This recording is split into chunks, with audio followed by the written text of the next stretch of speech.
Okay, so let's talk about our cards. Christianity, these are the green cards.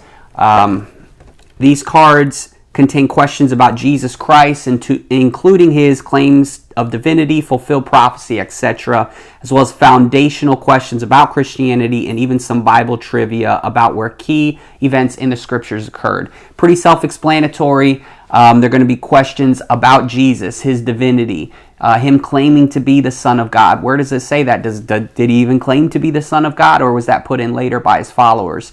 Fulfilled prophecies that are amazing that he fulfilled. Where were those prophecies? Where were they fulfilled? We break down the scriptural references for you, as well as Bible trivia. A little bit of Bible trivia in there as well. The reason cards, which are the white ones, these cards contain questions on the topics of reason and philosophy. These cards answer questions about moral relativity, give solid philosophical reasons for differences which make Christianity distinct from them. So here's where you're going to get your philosophy questions answered, your reason questions answered, moral relativity. What is that? That's rampant on college campuses today. So what does that mean, and how can does that make sense? How can you have morality in society without God? So we'll go over all those different questions.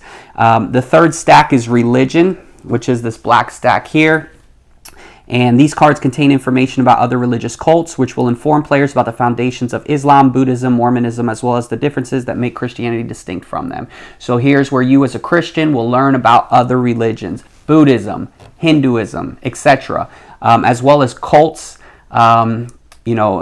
Jehovah's Witness, Mormonism. What are these, sects about? What do they believe? This is where you'll learn that. And finally, the science cards.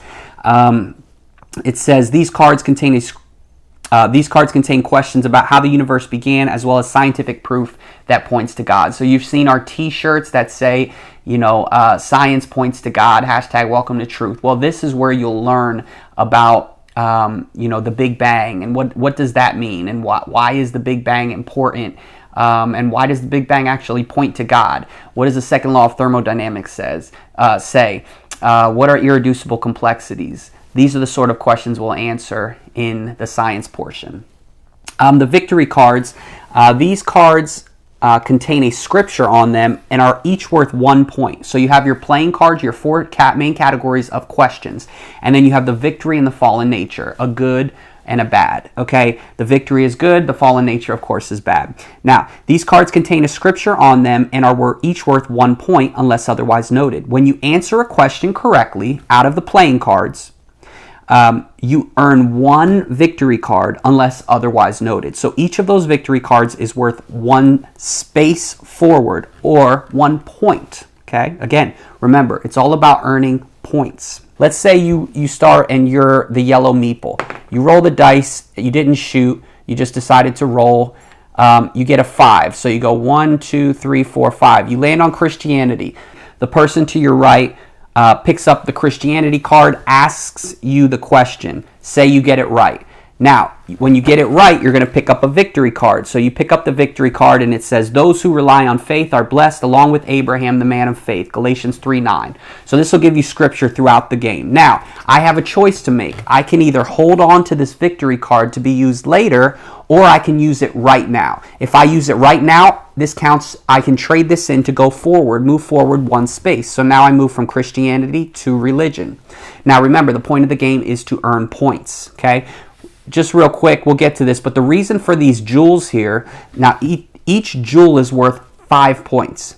When you get to the end, if you're the first person to get to the end, you're going to earn 2 jewels. The second place person earns 1 jewel, okay? And that's what the 3 jewels are there for. Now, if you hold on to that victory card, that is your choice. You can hold on to it, and then at the end, you may want to use it then, or you can use it throughout the game. After your turn, you can move forward 1 victory card, or if you have victory cards saved up, you can trade those in to move forward 2 victory cards or 3 victory cards. Why would you want to save them up and move forward 2 or 3 victory cards? Well, maybe you land on, maybe you're right here on reason, and you get the answer right, and you you don't want to move forward just one victory card. Maybe you want to pull out and trade it in another victory card so you can go 2 spaces, 1, 2, and this box says go to church. So then you get to skip all the way here to church. So it was maybe worth it for you to trade those in.